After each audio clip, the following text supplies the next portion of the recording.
Boa noite. Esta é a segunda parte, a parte final, espero, da nossa explanação dos fatos que comprovam que a elite patronal brasileira, a classe dominante brasileira e a cúpula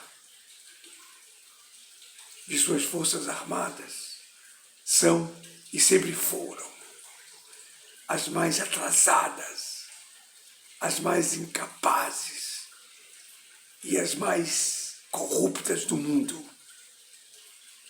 Nessa segunda parte,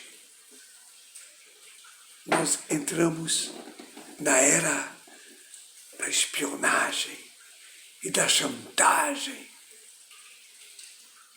que aprisionam a classe dominante e os grandes figurões da República.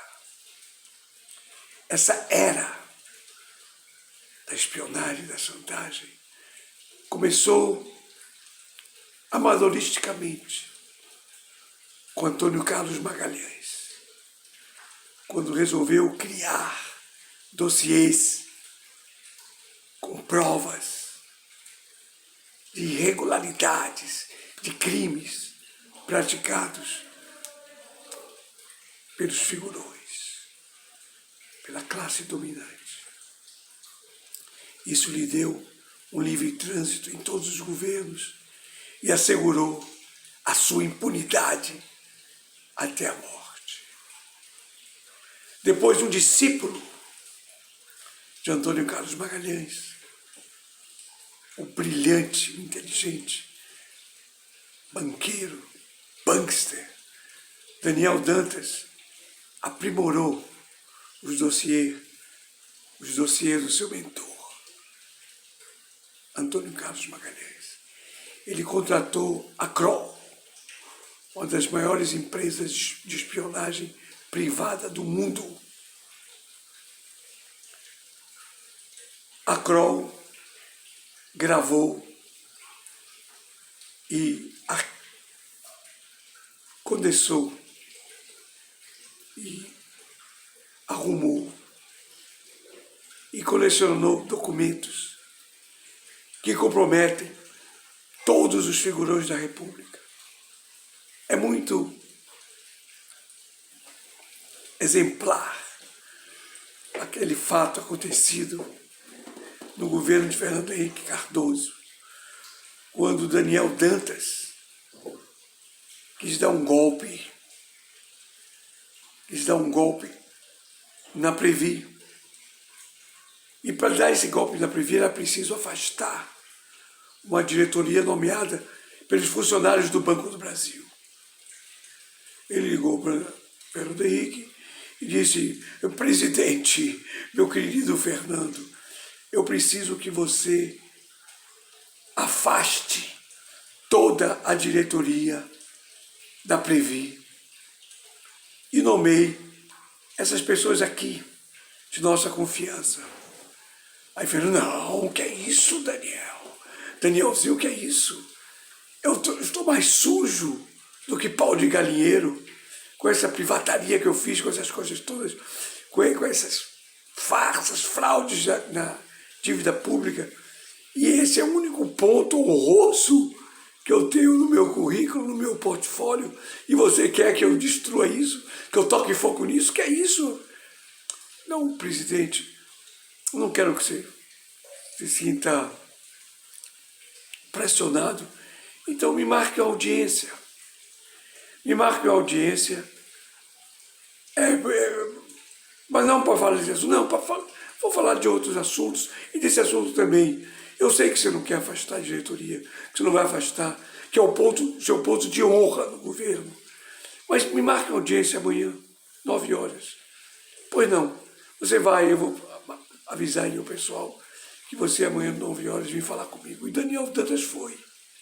9 horas da manhã estava lá, bateu nas portas do Palácio Planalto e foi recebido festivamente pelo presidente Fernando Henrique Cardoso, seu amigo. Pois é, Daniel, vamos conversar do que você quiser, menos esse assunto da Previ. Não, eu não vim conversar. Eu estou aqui com essa mala, tá vendo, enorme. Eu tenho alguns documentos, alguns vídeos, eu vou passar para você. E ele passou esses vídeos para Fernando Henrique Cardoso. No dia seguinte, toda a diretoria da Previ foi demitida e Daniel Dantas conseguiu dar um golpe no Banco do Brasil.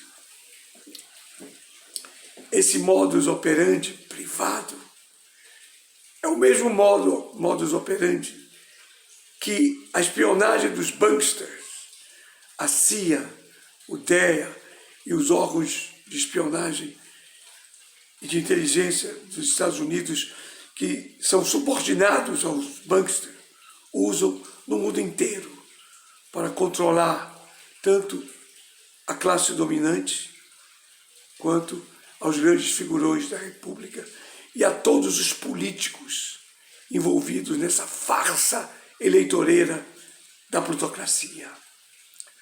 Porque na plutocracia não existe partido de esquerda. Existem uns partidos que têm um discurso de esquerda, que pode ser até que a base, a militância de base, que não tem voz nem vez, seja realmente de esquerda, seja comunista. Mas os partidos em si, a cúpula dirigente, não só dos partidos políticos, mas como dos sindicatos, dos movimentos sociais, de todos os movimentos do Brasil, a cúpula toda é de direita ou subordinada aos interesses imperialistas. Isso foi muito bem retratado num quadro, numa foto, de uma peça de teatro de um grande diretor nordestino. Porque quando a arte retrata as pessoas fielmente, sem maquiagem, sem falsidades, retrata nua e cruelmente personalidades. Essas personalidades retratadas ficam possessas, furas de ódio, apavoradas, e atacam a arte e desprezam a arte e tentam destruir a arte. Então aquela fotografia que tinha um rabo preso, as pessoas em roda, em ciranda, um com o rabo preso no outro, é o retrato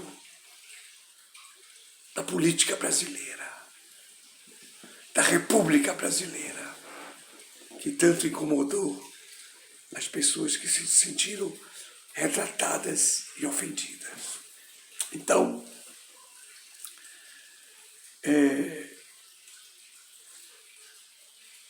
Lula conseguiu tirar o Brasil do buraco, do abismo, da terra arrasada que ele herdou de Fernando Henrique Cardoso. Conseguiu elevar o Brasil, o crescimento econômico do Brasil, ao quinto maior PIB do mundo, a quinta economia do mundo. Fez uma medíocre distribuição de renda, mas o suficiente para transformar as estações, os aeroportos, as estações de passageiros dos aeroportos e dos navios em verdadeiras rodoviárias, estações rodoviárias.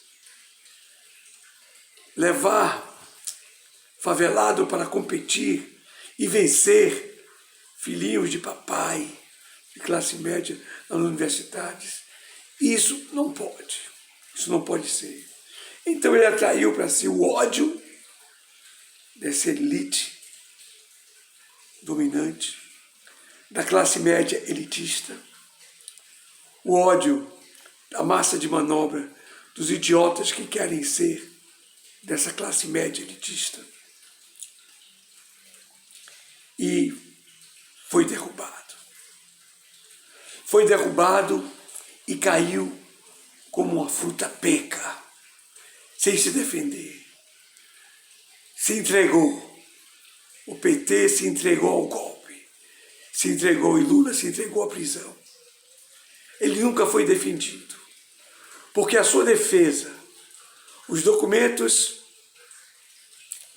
que garantem a sua inocência, destroem a reputação de praticamente todos os políticos brasileiros. Todos os políticos ditos de direita e de esquerda. Todos, sem exceção. Inclusive, por exemplo, vou citar concretamente um dado real. A delação comprovada, com provas, com os documentos de transferência bancária para os interessados, a delação de Tacla Duran, ninguém quer saber, ninguém quer ouvir falar. Tacla Duran fica lá esquecido na Espanha, ninguém quer ouvir falar. E quando se levanta essa possibilidade, por exemplo, o ministro da Justiça, quando era o juizinho de primeira instância, ele fez tudo para proteger, para não melindrar os seus amigos, os seus sócios. Foi pedido que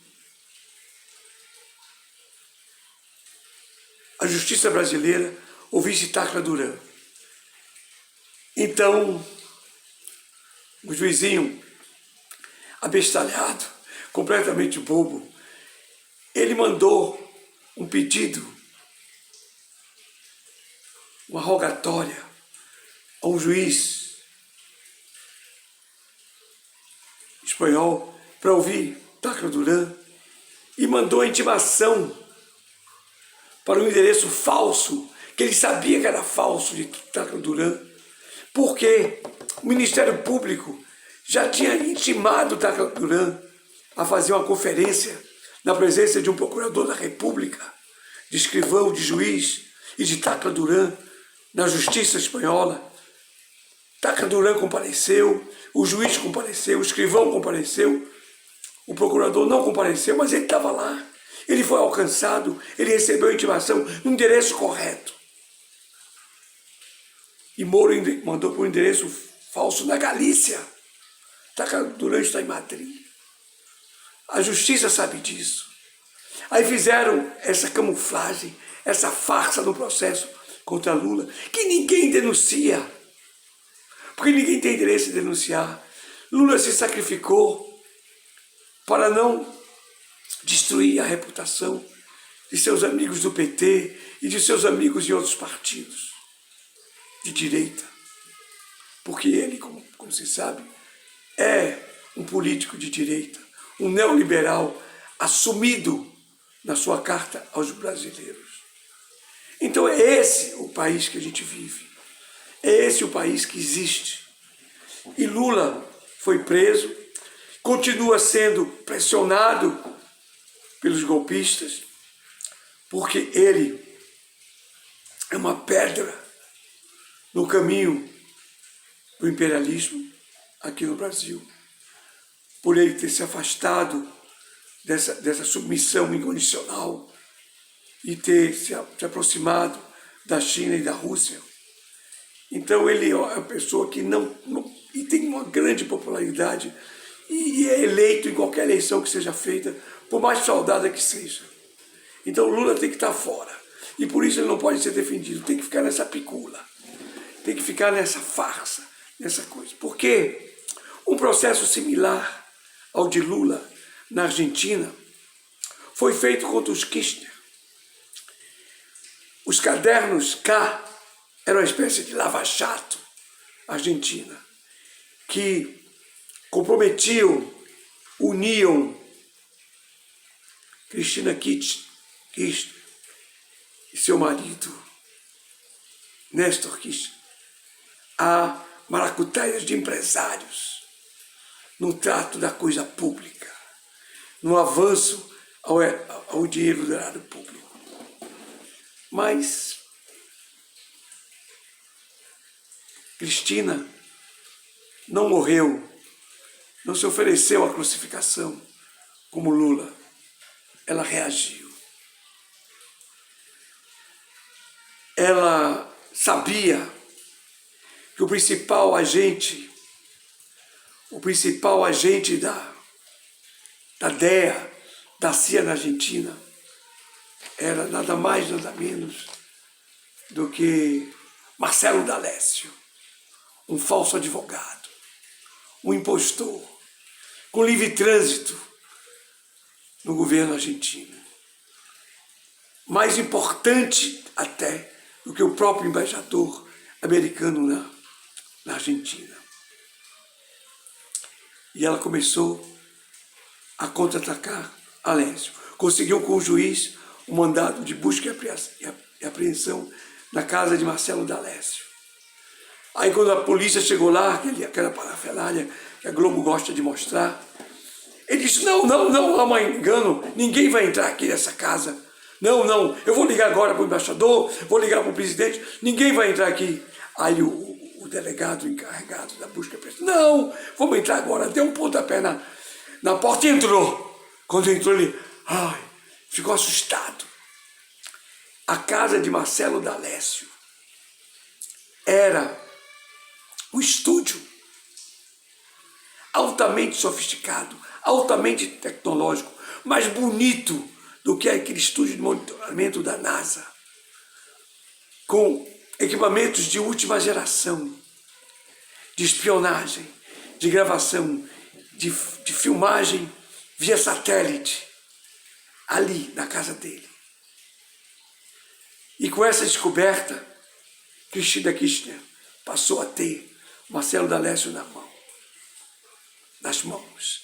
E nada mais foi feito contra Cristina. Ela não foi presa. Ela não foi para a Polícia Federal no Paraná. Ela não ficou um ano sofrendo humilhações. Nem as pessoas que acreditavam nela. Ela se candidatou e se elegeu. E é a atual vice-presidente da Argentina e presidente do Congresso. O mesmo caso, a mesma situação, duas reações diferentes. Aqui a reação é todo mundo com o rabo preso. Vocês se lembram que quando saíram aqueles documentos do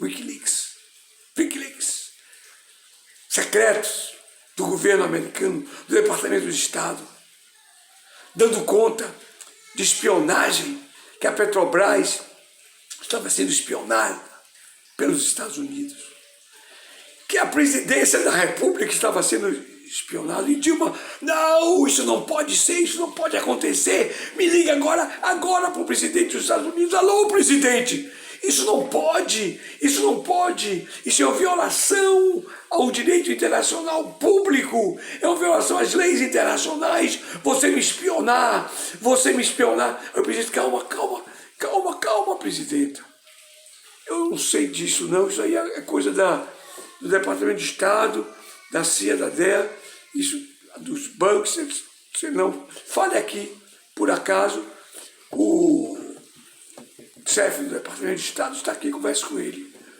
Mas como é que você fez isso comigo, chefe do Departamento? O presidente, fizemos mesmo.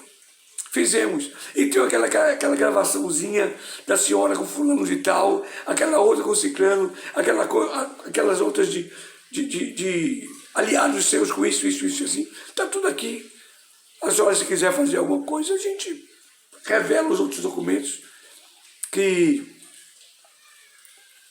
o Wikileaks não revelaram. Aí que se calaram. Aí abaixaram a cabeça ao golpe. E ela se entregou à derrubada, à deposição, como um boi, uma vaca, se entrega ao matadouro. Aliás, a vaca ainda estrebucha. Então é isso, a diferença é essa. A elite é toda podre, é toda nojenta, é toda abjecta. E está toda ela nas mãos dos banksters, se eles abrirem os documentos, as provas que eles têm, acaba a República Brasileira.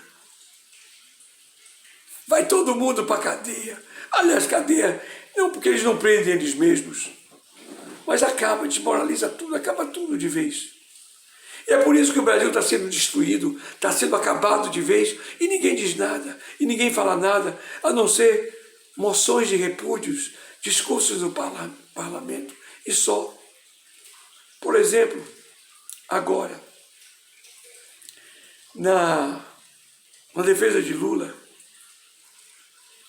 está comprovado que houve fraude nas planilhas da Odebrecht. Houve fraude feita pela Procuradoria, pelo pessoal da organização criminosa da Lava Jato, uma coisa assintosa, mal feita, de amadores, uma fraude horrível. E fica esse jogo de empurra. Não, eu tenho um laudo que diz que foi fraudado, eu tenho outro laudo que não. Peçam os documentos oficiais na Suíça.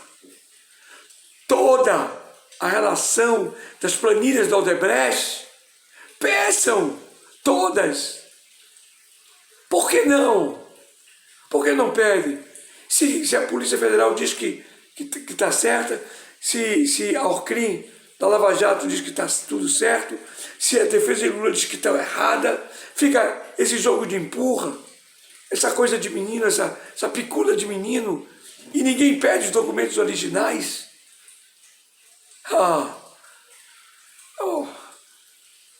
É ridículo. Então, meus amigos, é com isso que nós comprovamos, que nós mostramos porque essa elite é atrasada, é incapaz, é incompetente. E as Forças Armadas? As Forças Armadas agora têm uma missão. Com o neoliberalismo, a economia capitalista foi arrasada. Os Estados Unidos perderam o mercado internacional do tráfico de armas. Agora é russo. Então, os banksters que controlavam isso perderam dinheiro, perderam liquidez. As empresas não estão produzindo nada. Tudo está sendo produzido na China. Eles foram pegar a mão de obra barata na China e agora a China tem a produção industrial do planeta. Então, não há possibilidade. A única rentabilidade, a única liquidez que os bancos têm hoje é o tráfico de drogas. É o tráfico de cocaína, de heroína e de ópio. E esse tráfico é controlado em todos os países capitalistas do mundo pelo DEA, pela CIA e pela cúpula das Forças Armadas de cada país. Assim, na América do Sul estava difícil ainda fechar o cerco, porque a Bolívia ainda não estava nas garras do imperialismo. E o Equador também não. Deram um golpe e mudaram, já está todo mundo dominado. Agora todo mundo dominado. E os banksters já controlam todo o tráfico de drogas no Brasil, a partir de uma ideia que Alckmin teve em São Paulo, de fazer um acordo com o PCC e com o Comando Vermelho, de dizer, trafiquem a droga que você quiser, mas não matem mais ninguém aqui. Acabem com os assassinatos aqui, acabem com os assaltos aqui. E acabaram. São Paulo, que tinha um maior número de assassinatos no Brasil, hoje é o menor índice de assassinatos no Brasil ligados a drogas, a tráfico, essa coisa toda. E aí, a DEA, a CIA e a cúpula das Forças Armadas resolveram aplicar nacionalmente esse controle para garantir que o helicóptero de Aécio Neves, que os aviões presidenciais não sejam mais importunados quando apreenderem com cocaína ou com qualquer outro tipo de droga. Então, o Gabinete de Segurança Institucional, ele fez a pacificação, fez um acordo de cavalheiros, uma unificação de liderança entre o PCC e o Comando Vermelho. Estava difícil nas favelas do Rio de Janeiro, então mandaram Braga Neto para lá numa intervenção para pacificar o PCC e o Comando Vermelho no Rio de Janeiro, depois do acordo feito com Marcola e Fernandinho Beiramar, que foram chamados a Brasília, que estavam em Brasília para essa reunião de cúpula, da cúpula da República Brasileira. Então, o tráfico de cocaína do Lago de Itaipu, que é o que abastece o mercado interno brasileiro, está sob controle. A Amazônia não estava ainda sob controle. Então inventaram esse negócio do incêndio e tal, e fizeram uma intervenção militar na Amazônia. Hoje, os submarinos com cocaína, que abastecem o mercado internacional, e o tráfico interno estão pacificados, estão dominados. Porque esse dinheiro, o lucro desse tráfico, é o que garante a boa vida dos banksters, é o que garante o financiamento ao Estado de Israel, porque a burguesia patronal capitalista mundial está quebrada, está falida. Os rentistas, os banksters é que estão com dinheiro, e o dinheiro deles vem do tráfico. Então é isso, nós estamos amarrados a isso. E tem jeito? Tem. Eleitoralmente, não. O jeito é o povo, é a pessoa consciente do povo, é a militância de base, se organizar, se armar, enfrentar isso. Porque é fácil, eles caem de podre, está tudo podre. Agora não é para brigar de picula com as Forças Armadas, não é para trocar tiro com as forças de repressão. A mobilização popular tem que visar os responsáveis pelo flagelo da humanidade, pelo sofrimento da humanidade, pela expoliação da humanidade, que são os banksters. Na hora que os banksters começarem a cair um por um e os bancos explodirem, eles vão parar para conversar e o mundo muda. E essa porcaria acaba. E essa patifaria acaba. Esses traidores da pátria vão para o paredão. Cuba fez isso, um país miserável, um país pobre, fez isso com o maior sucesso. E o Brasil pode fazer isso. Ou qualquer país pode fazer isso. Se as pessoas realmente responsáveis pela nação, as pessoas que têm amor à sua terra, amor à terra onde nasceram, amor à sua força de trabalho, ao seu próprio trabalho, ao seu sacrifício, à sua vida, se unirem, se juntarem, se organizarem e se armarem. Não estou incitando ninguém a uma revolta, uma revolução armada, mas estou dizendo que não tem saída eleitoral. A única saída é essa. A escolha não é minha. A escolha das pessoas conscientes. Mas quantas pessoas conscientes existem no Brasil se um miliciano que não chega ao chulé de Marcola, de uma milícia, o escritório do crime, que não chega a um átomo do PCC e do Comando Vermelho, se elegeu presidente nessa fase eleitoral? Não tem saída eleitoral. Lá do Flower, do Data Flower, o canal da verdade. E do Grampo, Antônio Conselheiro e Los Flower. Grampo é grupo musical de apoio à mobilização e conscientização popular.